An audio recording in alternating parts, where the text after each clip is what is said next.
Hollywood, California, Monday, November 2nd.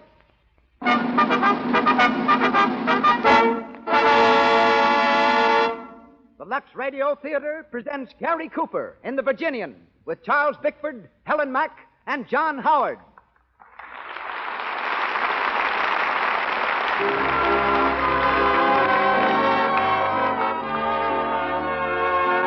Lux presents Hollywood. Our stars, Gary Cooper, Charles Bickford, Helen Mack, and John Howard. Our guests, Sidney Skolsky, noted Hollywood columnist, and Richard Klein, physical trainer of picture stars. Our producer, Cecil B. DeMille. Our conductor, Louis Silvers. We wish you could all be with us tonight in our theater on Hollywood Boulevard, not only to meet our stars, but also the many other screen celebrities whom I see just beyond the footlights, awaiting the curtain of another great show. But wherever this hour finds you, a hearty welcome from Lux.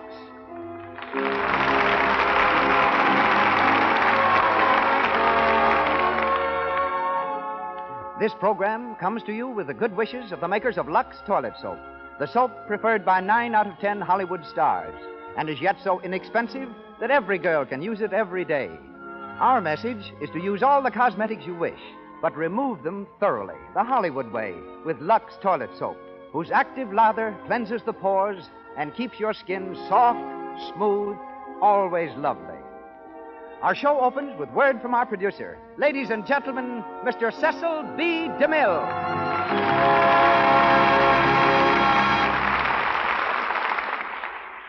Greetings from Hollywood, ladies and gentlemen. Here in the hometown of movies, we're so used to stars who grit their teeth, clench their fists, and crash their way into the limelight, that a man as shy and human as Gary Cooper is a complete novelty.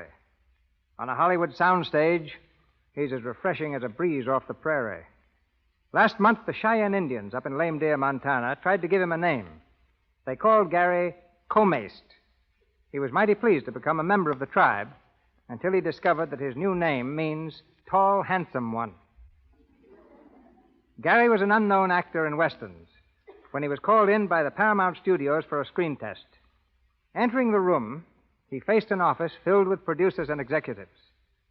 The long young man from Montana looked at the expressionless faces, swallowed hard, smiled feebly, and bolted for the door. But his personality clicked. They gave him an important role in Wings, and Gary's been soaring steadily upward ever since. I welcome him tonight as a fine actor, a sincere co-worker, a fearless man, and a close friend. Charles Bickford is also a most welcome addition to our cast. Charlie left the stage to work for me in Dynamite, my first talking film, and has appeared in 4 of my pictures since, including The Plainsman. Charlie's no mean antagonist as a villain. In fact, it took an African lion to put him in the hospital. He will be heard tonight in the role of Trampas. Our leading lady is Helen Mack, who has been on stage and screen since childhood and is one of the most unspoiled young actresses in Hollywood. She is heard as Molly Wood. The role of Steve is played by John Howard, co-star of the film Valiant is the Word for Carrie. And now, up with the curtain, as the Lux Radio Theater presents The Virginian, written by Owen Wister, starring Gary Cooper with Charles Bickford, Helen Mack, and John Howard.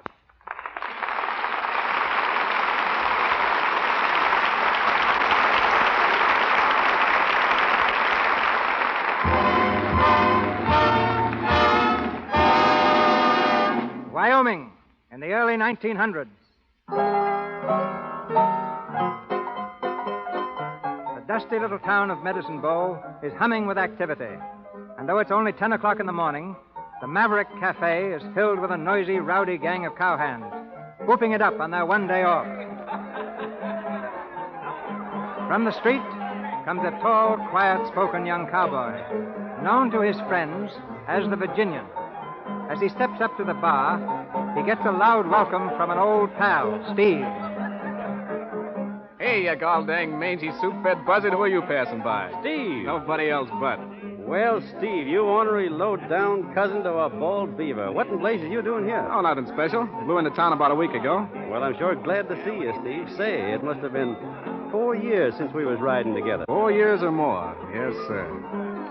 Say, I heard about you being made foreman over at the Box X Ranch. It kept me laughing for a week. Yeah? Well, what have you been doing? All the same as usual. Working some and playing some. Mostly playing. Sure. You no good, Weasel. You're just the same as always. Ain't no account to nobody nowheres. Ain't you ever going to settle down? Who, me? Say, what for? Buenos dias, senor. Oh, hello, Nina. How are you? Muy bien. Hey, let me introduce you to an old pal of mine. Oh, hello. Morning, ma'am. He's very handsome, no? Hey, just a minute. Sure, he's a real lady killer, Nina. See. Hey, you better watch out for this hombre, ma'am. He's a low-down, double-barreled liar. Don't you believe a word he says? Oh, yeah? Hello. What's the argument, boys? Oh, hello, Trampers. Step right up and join in. I don't know what it's all about, Nina, but whatever it is, I can settle it fair and square. No. In my favor. When'd you get in, Trampers? Just blow it in to beat your time with this lady. Come on, Nina, I'll buy you a drink. But, senor, I am with this gentleman. You mean you were with him? Come on. No, stop. I want to stay here. Hey, I ain't arguing with you, sweetheart. I'm telling you. No, let me go. Wait. There ain't no argument, Trampus. We're getting along just fine. Not that it's any of your business. Who's talking to you? I'm just telling you. Yeah? Well, when I want to know anything from you, I'll let you know, you long-legged son of a... Wait a minute. If you want to call me that, smile. You're getting mighty touchy, ain't you? About some things. You better be leaving, Trampus. Sure. Come on, boys. I'll trim the hide off you in a game of stud. Say, I wouldn't mix it done with Trampus if I was you. Trampus and me just don't mix at all. Hey, where's the Virginian? Somebody want me? Hey, Nebraska. Here. Oh, hello, boss. Say, the Wyoming special can't get through to the station on account of them cattle blocking the right of way. All right, I'll tend to him. Come along, Steve. Sure. I'll help you clean them up.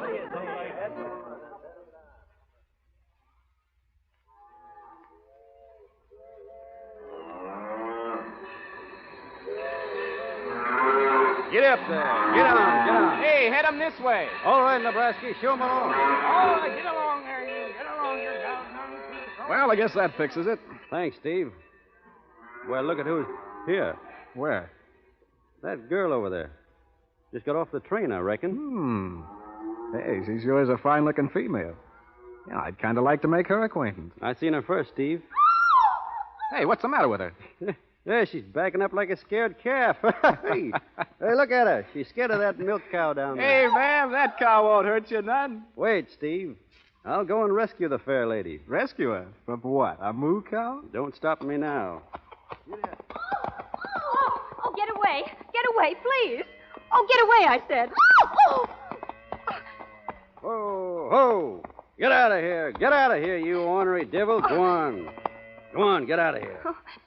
Well, the critter's gone, ma'am. I reckon you're safe now. Oh, thank you so much. It's a mighty lucky thing I happened along. A wild steer is an awful ornery critter. Oh, it did frighten me, just for a moment. If that steer had seen you face to face just like I'm doing now, ma'am, he couldn't have been so mean. Oh, thank you. I reckon you're the new waitress at the Lone Star Hotel. Oh, no, I'm a teacher. Oh, the new school, ma'am? That's right. I've come all the way from Vermont. Well, that sure is fine. Well, thank you again for rescuing me. Oh, that's all right. Any time at all. Mister. What's the matter, little girl? Did you see my bossy? Bossy? What? Why, no. She's my milking cow. I was leading her home and she ran away. And I can't find... Oh, there she is. Bossy, here, girl, here, bossy. Oh, so that's your wild steer, a milking cow. Well, you see, ma'am... Thank you so much, Mr. Cowboy. It was so brave of you to rescue me from Bossy. Well, look, ma'am, it was like this. Don't you think you'd better go and rescue that little girl? I'm sure she'd be quite impressed. But if you tried to make a fool of her, she'd probably slap your face. Good morning. Good morning, ma'am. I'm sure sorry it wasn't a real steer.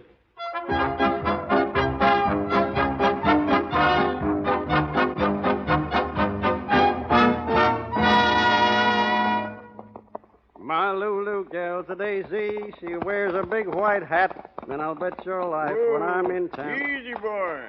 Who's that, the Virginian? That's right, Judge. I thought I recognized you. The dark I wasn't sure. On your way to that welcoming party they gave him for the new schoolma'am, I suppose. That's where I'm heading, Jed. Me, too. They say she's a mighty pretty girl. Yeah, she sure is. Say, The Valley Ranchers had another meeting this afternoon. About rustlers? Yeah.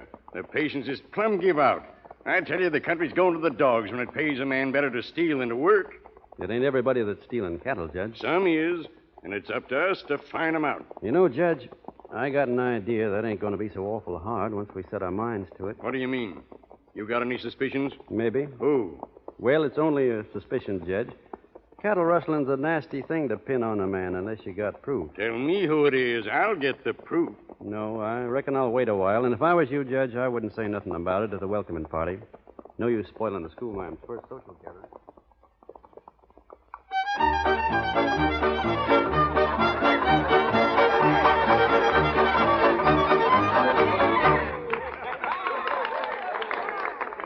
Well, I guess this is where we wash up, Tramper. Yeah, Sure sounds like a good time in there. sure does. Say, Steve, Yeah? about what I was saying before. You ought to get smart. Cow punching ain't no way for a fellow like you to make a living. I know it, Tramper. A cowhand's dumber than a locoed steer. Freeze all winter and bake all summer. And for what? $30 a month in keep. Sure. But making money's easy if you know how. And if you're smart.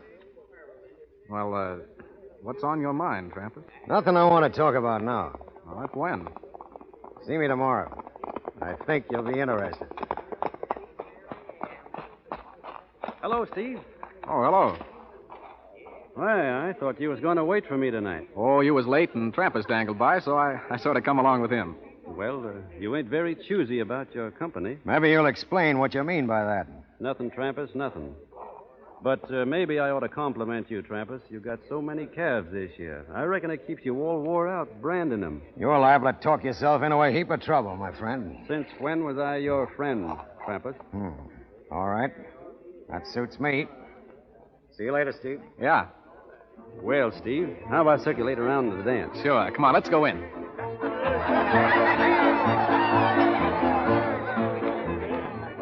Hey, there's your new schoolma'am over there. Yeah. Hey, she looks mighty pretty in her Vermont dress, don't she? Say, she'd look good in an Indian squaw blanket. Well, here goes, Steve. You gonna ask her for a dance? And I'm going to get it. Evening, ma'am. Oh, good evening. Would you care to try a turn at dancing? Huh? I said, would you care Yes, to... I hear you. You're from Virginia, aren't you? Yes, ma'am. That is, I was born there. I always thought that Southerners had such good manners. That's correct, ma'am. Leastways, they should have. Well, in New England, where I came from, a man always asked to be introduced to a lady before he asked her to dance. I ask your pardon, ma'am. Will you excuse me for a minute? Certainly. Thank you, ma'am. Hey, Shorty, Yeah? come here. Yeah, what do you want? You know the new school, ma'am? Know her? Sure, I know her. Well, I want you to introduce me. Formal-like. Sure. Yeah, come on over. Thanks, Shorty. Oh, Miss Wood. Yes. Miss Wood, I'd like to present an old friend of mine to you. We calls him the Virginian. Very pleased to meet you, ma'am. Oh, yes.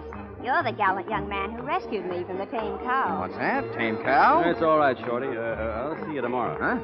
Oh, yeah. Yeah. Well, so long, boys.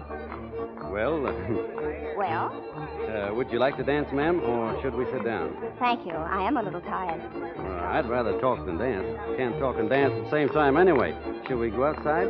Very well. This way, ma'am.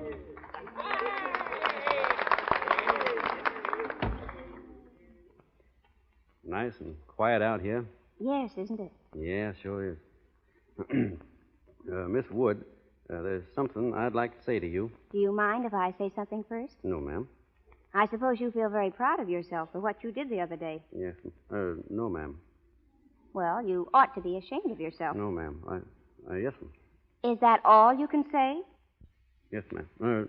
No, ma'am. Well, I don't think you're a bit funny. Yes, ma'am. Stop it. Well, that's better. Now we're going to get along fine.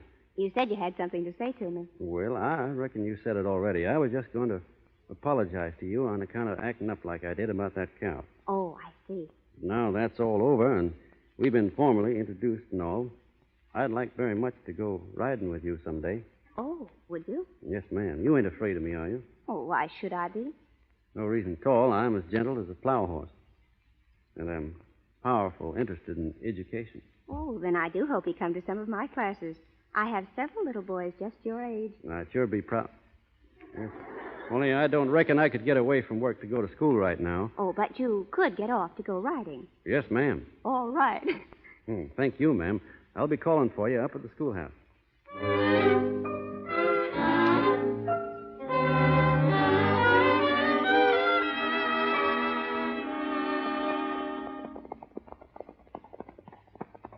Well, how do you like the new horse? Oh, she's marvelous. What's her name? Oh, what are you laughing at? Well, her name is Sir Henry, but I call him Hank for short. Well, he's a nice horse. You want to get off here for a while? All right. Easy now.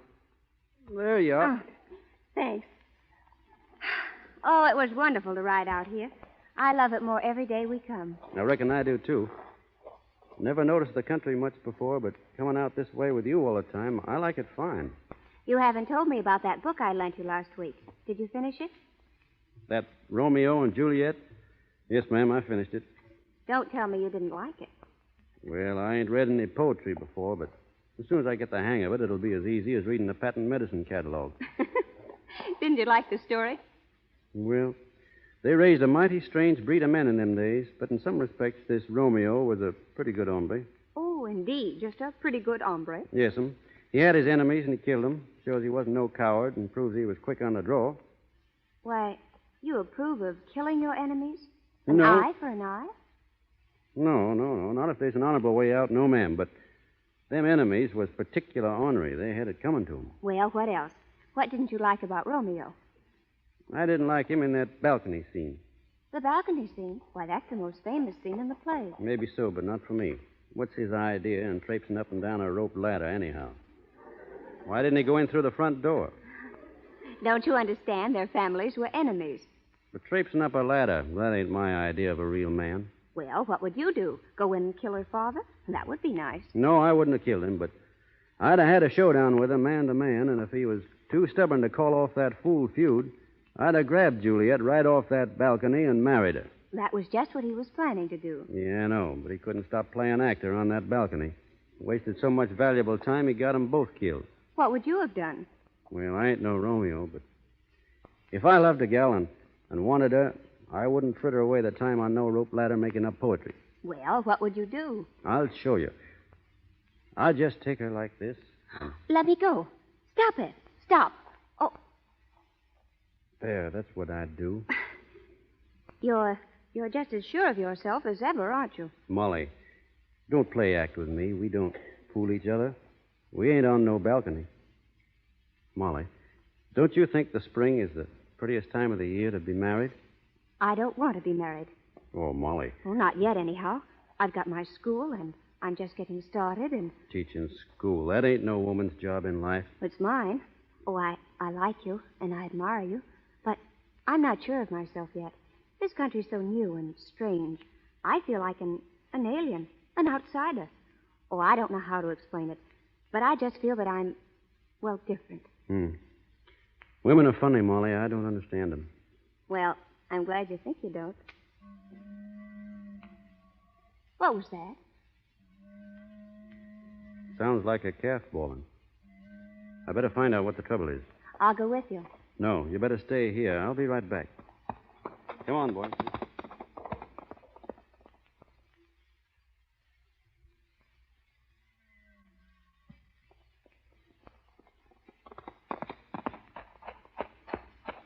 Hello, Steve. Oh, hello. I didn't know you was coming up this end of the range. Oh, I'm just kind of drifting around. I just been putting a monogram in a couple of strays. Yes, so I noticed. Steve, there's no use talking around things. You've been putting Travis's brand on somebody else's calf. Well, what about it? That's rustling, Steve. Oh, what's a few calves more or less to a man that's got thousands? I'm sick of nurse-maiding somebody else's cows around for no more than enough to keep you on smoking tobacco. Don't talk that away, Steve. You and I done a lot of loco things together. But there's some things that ain't only loco, they're plumb wrong. Oh, you take life too seriously. This whole country's taking things more seriously. I ain't trying to lecture you or play Sunday school on what's right or wrong, but the ranchers around here are plumb sick of having their herds trimmed out, and there'll soon be posses out with ropes on their saddles. Well, I'm carrying a nice limber one to make it easy for 'em. If they catch me. You blamed hard-headed fool. What are you going to do? Turn me in? Nobody's talking about that. I reckon I couldn't be sore at you no matter what you did. But listen, Steve. You and I have been friends too long to find ourselves lined up on opposite sides in anything like this. Oh, shucks. How do I know what I'm going to do? This country's getting too civilized, too solemn. Yeah, I got a notion I'll be moseying out to the gold fields or someplace. Don't need you leaving, Steve. You know, you can stay on here as long as you want, just so you don't do nothing crazy. And if I do? We ain't going to talk about that. Not till the time comes. Only I'm just hoping the time never does come.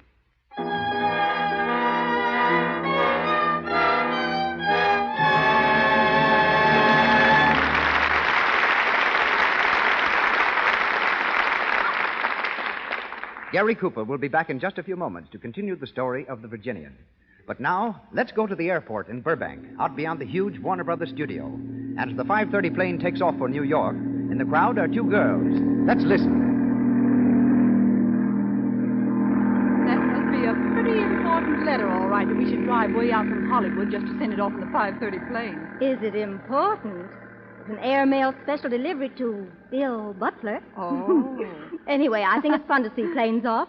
A lot of other people do, too. Look at the crowd. What? Well, they're not looking at the plane.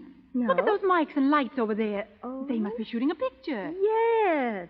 Isn't that Ann Southern? Yes, it is Ann Southern. Oh, doesn't she look like a million? Some snappy suit she's wearing. Some snappy complexion, too. I wish I had one like it. Ann Southern's complexion does look lovely. It will continue to look soft and smooth and clear because this youthful star protects it. She knows that enemy to good looks, cosmetic skin, comes when you're careless. Here's what this charming star says. Of course I use cosmetics, but I don't risk unattractive cosmetic skin.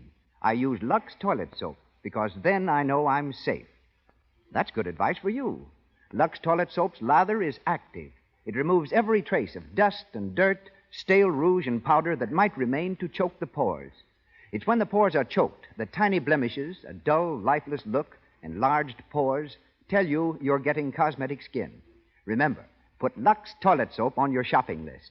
Buy for your complexion the same care 9 out of 10 screen stars use. Once again, Mr. DeMille. We continue with The Virginian, starring Gary Cooper, with Charles Bickford as Trampas, Helen Mack as Molly Wood, and John Howard as Steve.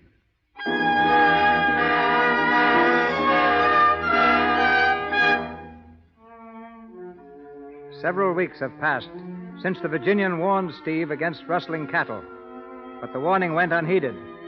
We find Steve now with Trampas and 2 other men engaged in running a herd.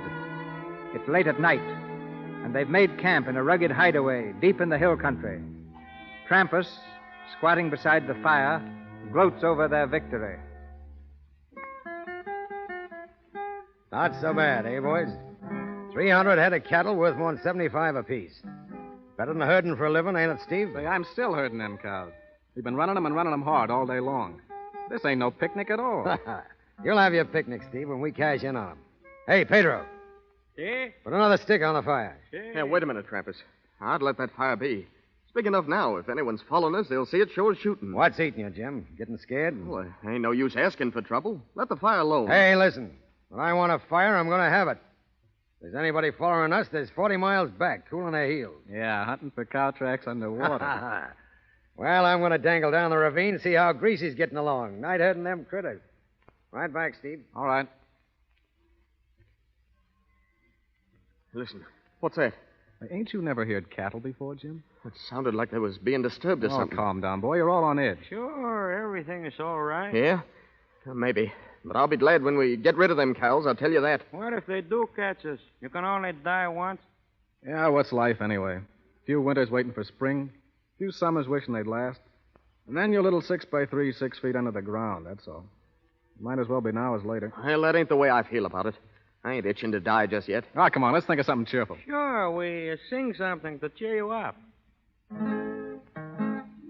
Now, boy, Pedro, make it low and sweet. Cuando sale de la baña, valga mi Dios.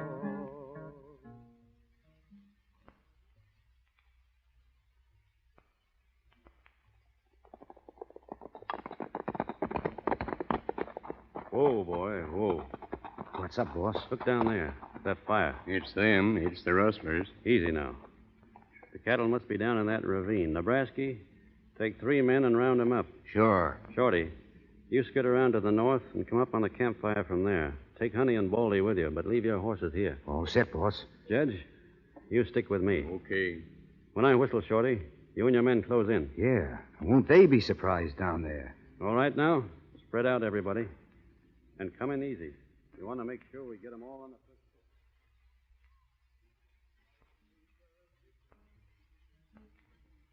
Ayúdame, amor, ay, que verte conmigo, Chanita, a donde vivo yo.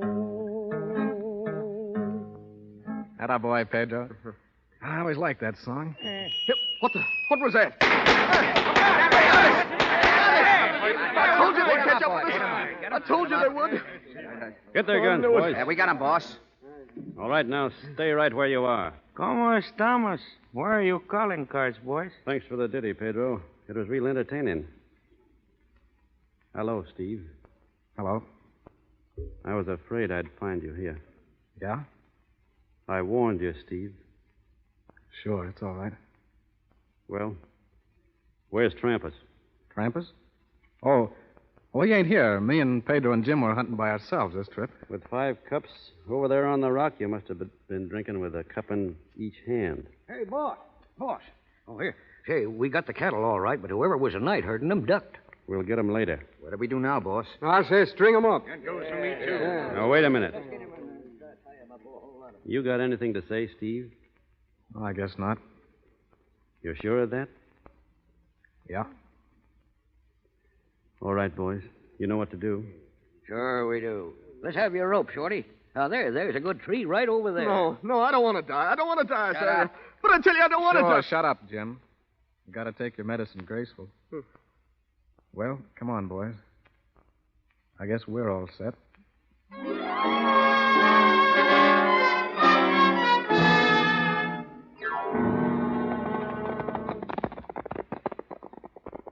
Ain't you riding in with us, boss? No. I'm staying here, Shorty. I got things to do and things to think about. I know how you feel. About Steve, I mean. He was my friend, Shorty. I know. He sure went game, though. Not a whimper out of him. He never even looked at me. Not once. He never said a word. I reckon he wanted to, boss. You see, when he was getting things ready, Steve gave me his gun. He said to give it to you, boss. To me? Yeah. There's a note that goes with it. He wrote it while he was waiting. Give it to me. Here it is. I can't see so good. Would you read it to me, Shorty? Sure. It says, "So long. I couldn't have spoke to you without playing the baby. Steve." Steve. Well, will you be riding in now, boss? No, you go along. I'm heading over to Lost Valley. What? I got things to do. I got a hunch that Trampas went that way. I'm going after him.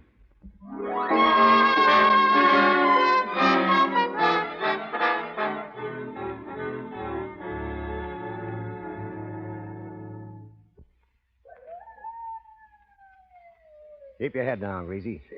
Be sun up soon. I ain't taking no chances of being spotted. We gotta get away from here. They hung Pedro and Steve and Jim.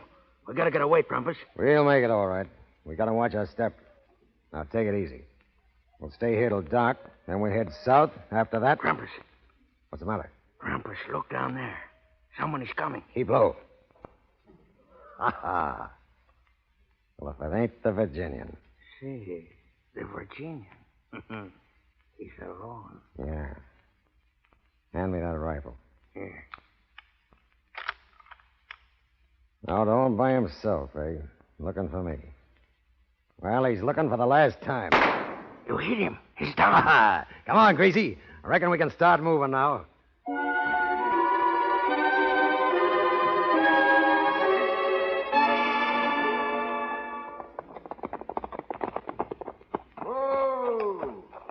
Hello, Nebraska. How's the Virginian? Well, he's still unconscious, but the doc says he's out of danger.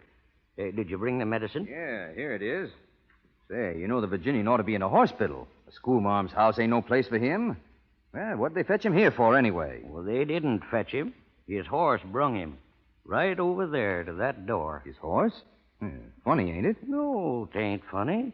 Say, he's been hanging around here so much the horse thought it was home. Shorty, did you bring the medicine? I got it right here, ma'am. Oh, thank you. No, you ought to get some shut-eye, ma'am. You look all wore out. Oh, I'm all right. I'm not a bit tired. Anyway, there's too much to do. You're sure taking good care of him, ma'am. As long as he gets well, that's all that counts. Yes, ma'am. Oh, Nebraska, I meant to ask you. Have you seen Steve around? Steve? Why, ma'am, Steve... No, ma'am. We ain't seen Steve lately. You see, he don't work for the Box H no more. Oh, I thought it was funny he hadn't come around. Well, if you see him, tell him his gun is here. The Virginian had it with him that night. Yes, ma'am. Yes, I sure will tell him. That is, if I runs across him. Thank you. Excuse me, boys. Say, don't she know Steve was... I meant to warn you about that. She don't know a thing. Thought it might be better if we didn't say nothing. Yeah, sure. Yeah, she ain't used to things like that yet. She knew Steve pretty well. She'd be pretty upset if she knew the Virginian had a hand in on it.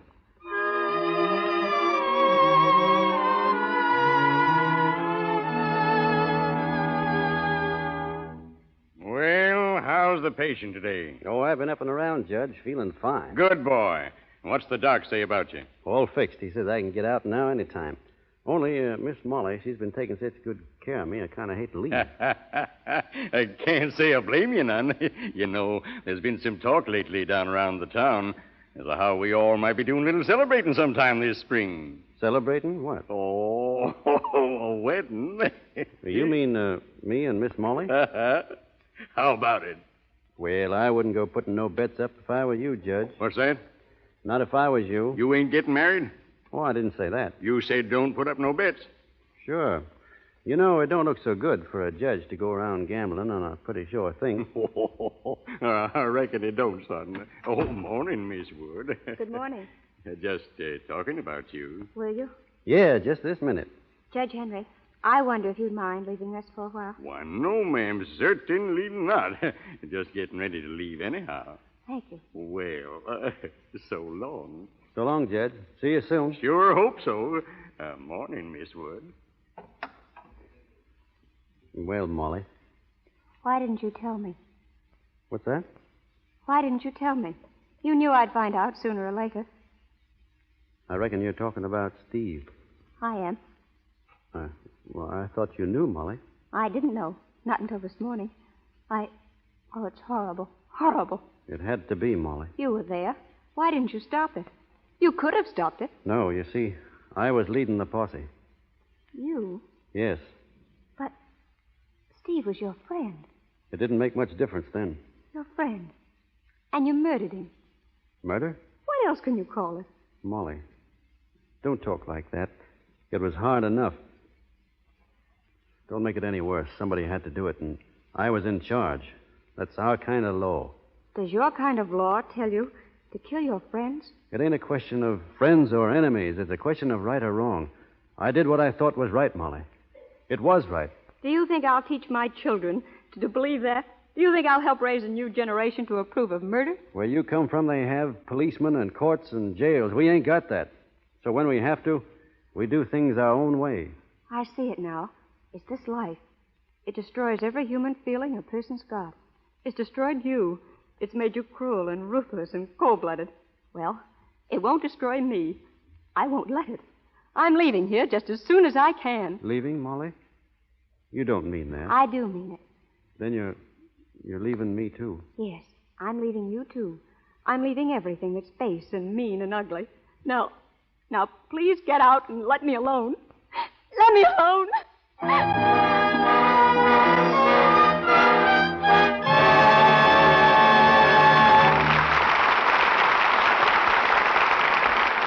We pause for station identification.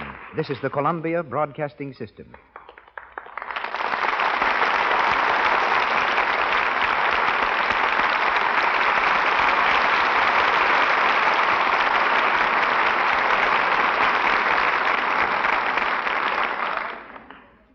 It's the pride of California that it produces bigger things than any state in the Union. Hence, it was with consternation that California learned some 30 years ago that a baby had been born in Maine, weighing 16.5 pounds. His precocious muscles rivaled those of the mythical stonecrusher, Paul Bunyan. There's a legend back in Maine that when his mother took the heavyweight infant for his first ride in a perambulator, the baby leaped from the carriage and, bowing gracefully, said, "Come on, Moore, you get in and let me push." That may be a tall story, but I can vouch for the fact that he was a United States Marine when only 14 years old, and 3 years later was a strong man in vaudeville. Today, California at last claims him, not only as physical director of Paramount Studios and a radio physical trainer, but as a singer and little theater actor as well. Ladies and gentlemen, Richard Klein.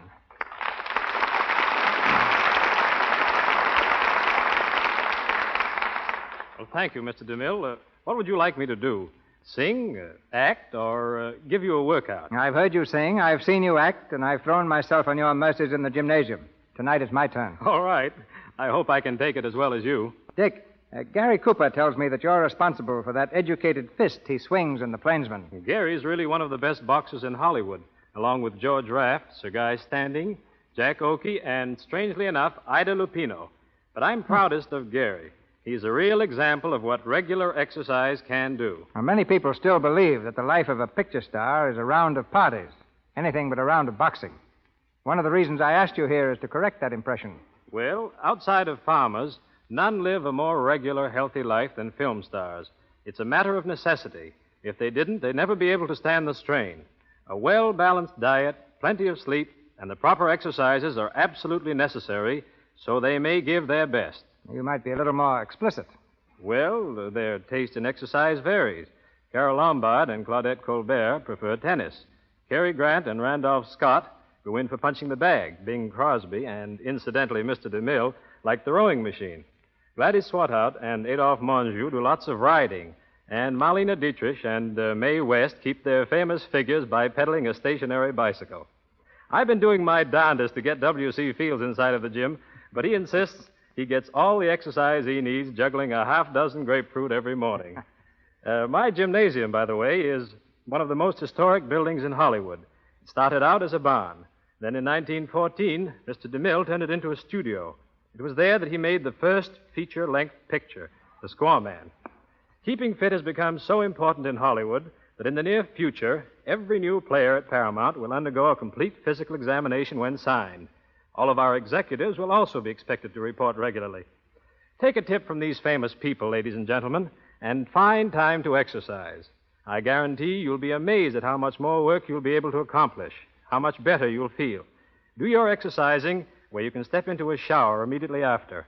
And if you want to get the ultimate good from both exercise and shower, my advice is to use Lux toilet soap. I believe in physical culture of the skin as well as the rest of the body. It's part of my business to know what's best for a healthy skin. Lux never leaves the skin dry, as many soaps do. It has a pleasant aroma, and its cleansing qualities are distinctly superior. You can be pretty certain that when the stars go for something the way they do for Lux soap, it must be good. And thank you, Mr. DeMille, and so long. Good night, Prodigy.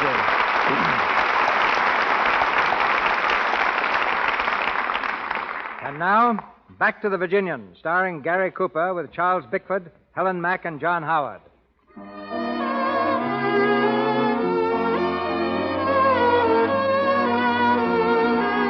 It's several days later. In the corral at the Box H Ranch, we find the Virginian saddling his horse. Strolling up to the gate comes Molly Wood. She stands for a moment watching him, then speaks timidly. Good morning. Molly. Good morning, ma'am. May I come in? It'll be a pleasure to have you, ma'am. Oh, thank you. You see, I didn't leave after all. Yes, ma'am. I changed my mind. I'm going to stay. Are you? Well, aren't you glad?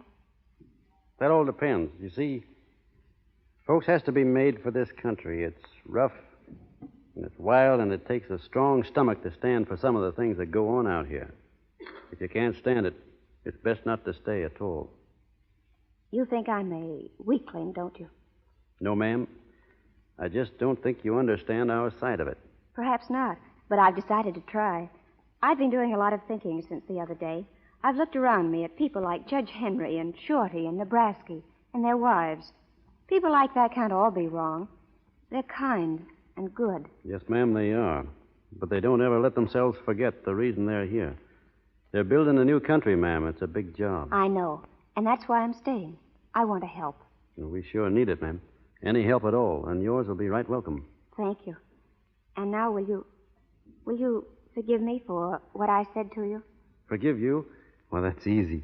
And will everything be just as it was between you and me? That's up to you, Molly. I want it to be. I've been wanting it, too. Oh, darling.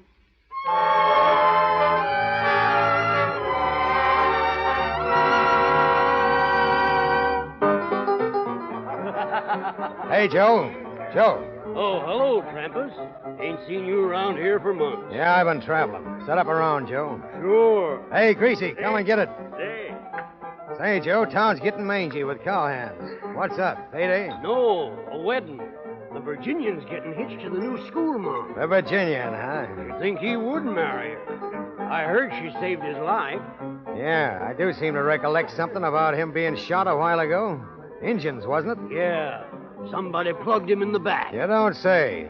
Too bad it didn't finish him for good. Come on, Greasy, drink up. Yes, I'll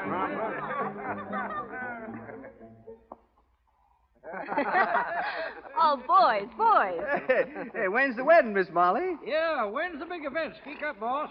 It ain't going to be till tomorrow, so you can stop pestering right now, you bunch of mangy mavericks.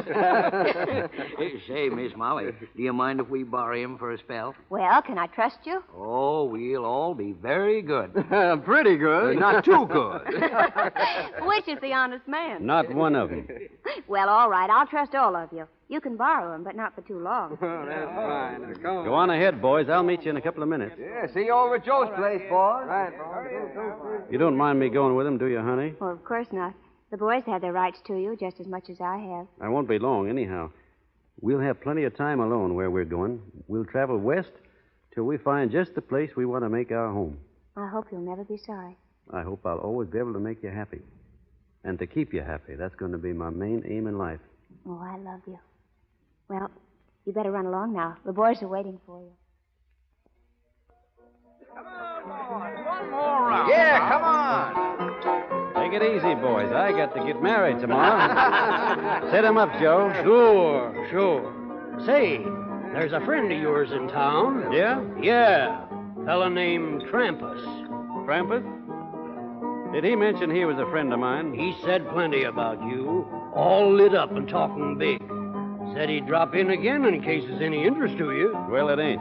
I think he's looking for trouble myself. Wouldn't it be just too bad if he found it? Say, boss, we'll take this thing off your hands if you want. Yes, and save you the trouble. Just say the word. Any or all of us. No, thanks, boys. This is a matter between us two. I'm only hoping he don't drift around. Yeah, but a fella don't get married every day. That's just it. You've got to think of her. Who else am I thinking of? Come on, boys. Step right up and name it. There he is, boss, coming in the door. Well, look who's here. Joe, your place getting sort of crummy, ain't it? Never used to let mangy foreman hang around. Shut up, Trampus. Easy, Shorty. It's all right. Set him up, Joe. Sure. You know, Gracie, it seems to me I heard of a fella around here who got shot in the back. Well, so far as I know, the only way that can happen to a fella is when he's running away.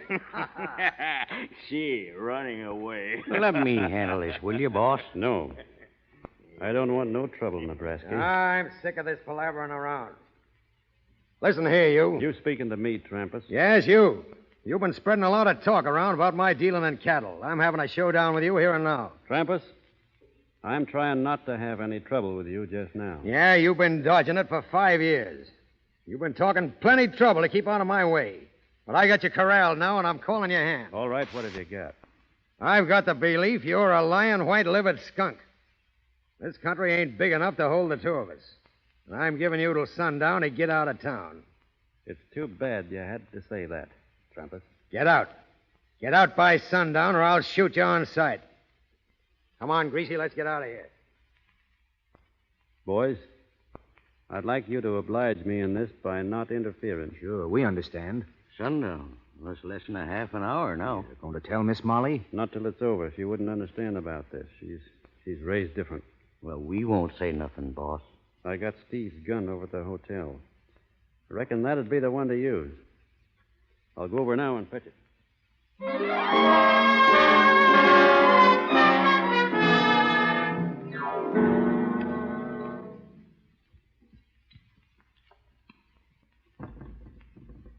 Come in. Oh, here you are. Sure, Molly. Oh, is things so terrible waiting for you? You heard about Trampas being in town? Everyone's talking about it. They say you've got to leave by sundown. I wanted to run out and find you, but I didn't. I waited quietly in my room. I'm sorry you had to be worried, Molly. What doesn't matter? Nothing matters except that you're here. Let's don't think about it. What shall we do now? Now? Nothing now. It ain't quite sundown yet. What? I know it's a heap worse for you. I wish you didn't have to wait alone. But it won't be for long. Why, what do you mean? I did my best. I let him say things to me no man ever said before. If I hadn't been thinking hard of you, I reckon I'd have killed him then. I gave him a chance to quit, but he'd gone too far. It'll have to go on now. What are you going to do? I'm not going to let him shoot me. But we can go away. It's not too late. You can go away and leave him here. I've got to stay. Oh, no, there must be something else. There must be. Why, think what it means, killing in cold blood. You don't think I want to do this? Oh, I tried to forgive the other killing, those cattle thieves and Steve. I forced myself to think of it as you did, law and order. But this isn't the same. You don't have to do this. If folks came to think me a coward, I couldn't look 'em in the eye ever again, or you either. Well, that's just pride. I don't know what you call it, but it's something in the feelings of a man deep down inside. Something a man can't go back on. If anybody happened to say I was a thief, I couldn't let 'em go on saying it. It wouldn't matter what other people thought, but I'd have to know inside of me that I thought enough of my own honesty to fight for it. Then it's to be like this always. When will it ever end? There'll always be killing to do until this country ain't a meeting place for men like Trampas. Then think of us. Our life together. That's what I am thinking of. Your life has always been your own. I But can't- now it isn't. You've given it to me. Don't take it away. I can't think of that now. If you do this, there'll be no tomorrow for you and me. I'm sorry, Molly. It's got to be done. Oh, no, don't go. Come back. Please come back. You can't leave me like this. You can't leave me.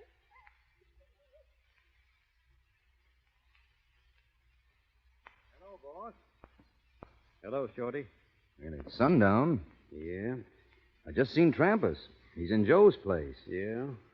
I guess I'll take a walk down that way. Listen, boss. Stay on the sidewalk. You don't want to be stepping in one of them mud holes when you're taking aim. I'll be all right. I'll walk with you a piece. That is, if you don't mind. Of course not. Come on. Watch out for the loose boards, boss. This walk is full of them. I'll watch it. You feel all right? Fine. We're all with you, boss. I know it.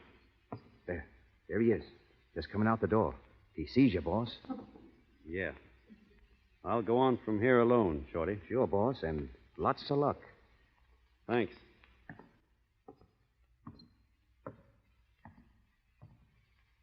It's sundown, Virginian.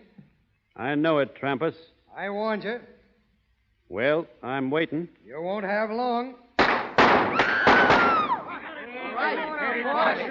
Bossy, all right? You never touched me, Shorty. Oh, you got him, boss. He's deader than a cold mackerel. Yeah, I reckon he is. Where is he? Where is he? Oh, let me through. Please, please let me It's through. Miss Molly. Molly. Oh, you're safe. Oh, thank God it wasn't you. Thank God. It's all right, Molly. No need to cry. Don't ever leave me. Ever again. But what you said before about there not being any tomorrow, don't that count? Nothing counts except that I love you. Promise me you'll never leave me. Promise. Sure, I promise. But I still don't understand women, Molly.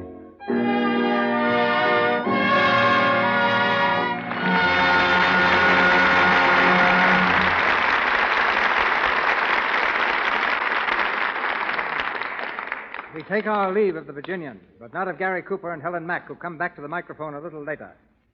Activities of the motion picture world draw more newspaper men to Hollywood than national affairs draw to Washington. Outstanding among them is Sidney Skolsky, whose column Hollywood appears daily in the New York News and in many other papers here and abroad.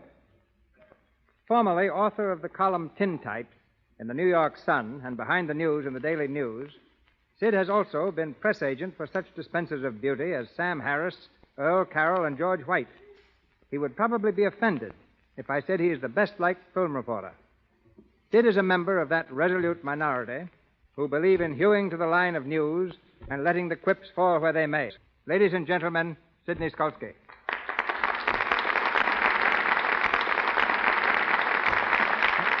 When you call me that, partner, smile. Well, how are you, Skolsky? I've got myself exactly where you want me. You'll never get there, Skolsky. I mean, I'm as nervous here as I make you when I visit your movie set. Well, you look like one of my pictures. 4 frightened people. All 4 of them. I sound like a straight man, and when a columnist goes straight, that's something. That'll be enough, Skolsky. Get on with your Hollywood wash. Pretty subtle. Nobody'd ever think you were talking about Lux. Can you do better? Well, I don't use publicity blurbs in my column, and I don't intend to start with this program. But I can truthfully say I've seen Lux soap in homes of movie stars that I've visited. And I don't believe actresses keep Lux around for the same reason they keep emeralds. Well, now that you're here, make the worst of it. Don't worry, I will. Hollywood is a place where Kay Francis now keeps her diary in shorthand, where Gloria Swanson has 8 photographs in her bedroom of Gloria Swanson. It is a town where you need an umbrella to walk through a mist. It is a town where you, Herbert, leaving a party, said to the hostess, "I had a lovely evening, but this wasn't it." Where Francis X. Bushman, who was once the Clark Gable and Robert Taylor of his day, now owns a hamburger stand opposite the 20th Century Fox studio and is still serving his public. But don't get me wrong, I love Hollywood. Hollywood is a place where Victor McLaughlin, playing a scene for his picture, The Magnificent Brute, was told to run up a flight of stairs and then fall when the villain fired the first shot from his gun. McLaughlin failed to do this, and when asked why by the director, Victor answered, "I'm McLaughlin. It takes more than one shot to get me." It is a town where Simone doesn't pull down the shades in her apartment, and rents have gone up in that neighborhood. But don't get me wrong, I love Hollywood.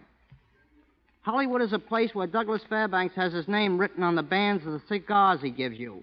It's a town where you can drive into a drive-in stand and bring home a cake of ice wrapped in cellophane. Where the first thing Robert Taylor had to do to be a picture star was to pluck his eyebrows.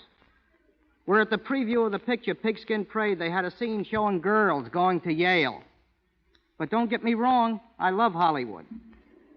Hollywood is a place where Ginger Rogers, for a wild evening, goes bowling with James Stewart on Wilshire Boulevard. Where John Barrymore gives a great performance, ordering a cup of coffee in the Brown Derby.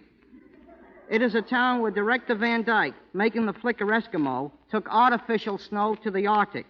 Where Gene Harlow wears a mink coat, and with nothing underneath it but a pair of silk pajamas. Where Gene Fowler now signs his letters, Gene Fowler, author of Jack London's White Fang.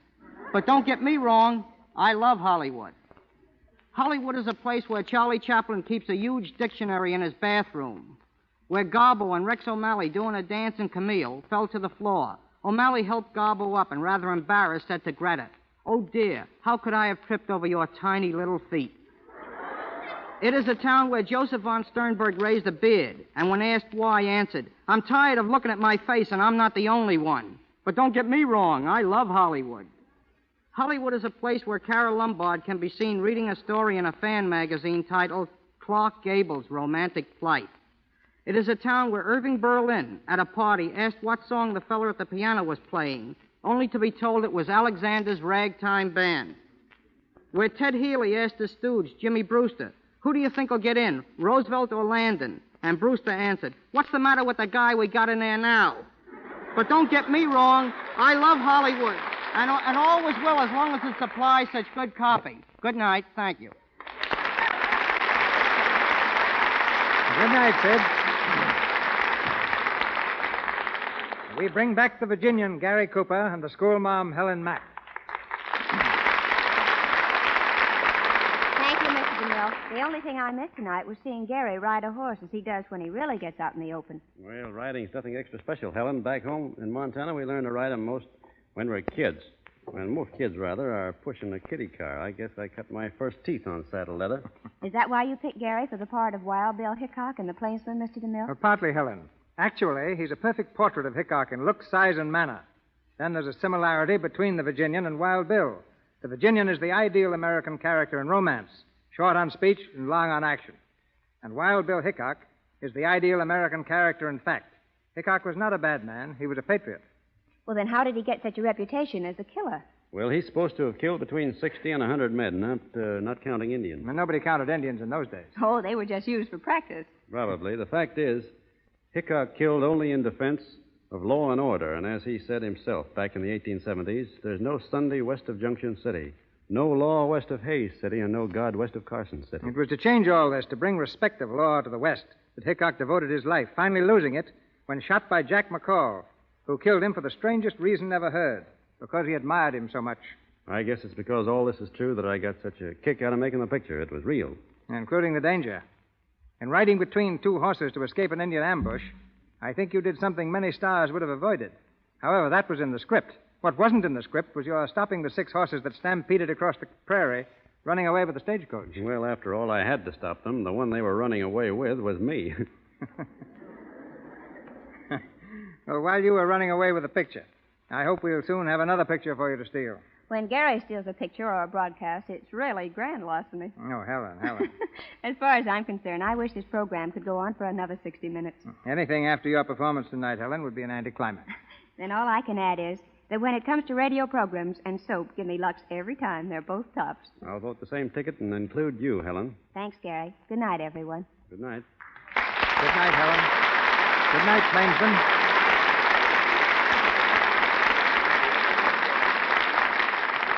Of the thousands of stories that relate the adventures of a modern Robin Hood, none has won such enduring popularity as Alias Jimmy Valentine, which comes to us next Monday night with Pat O'Brien in the title role. With Pat are 3 other Hollywood stars, Madge Evans, Alan Jenkins, and William Frawley.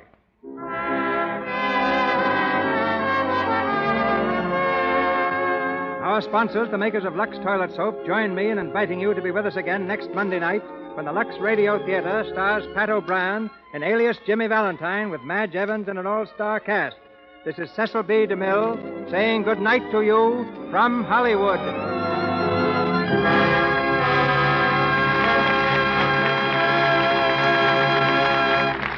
Your announcer has been Melville Ruick. This is the Columbia Broadcasting System.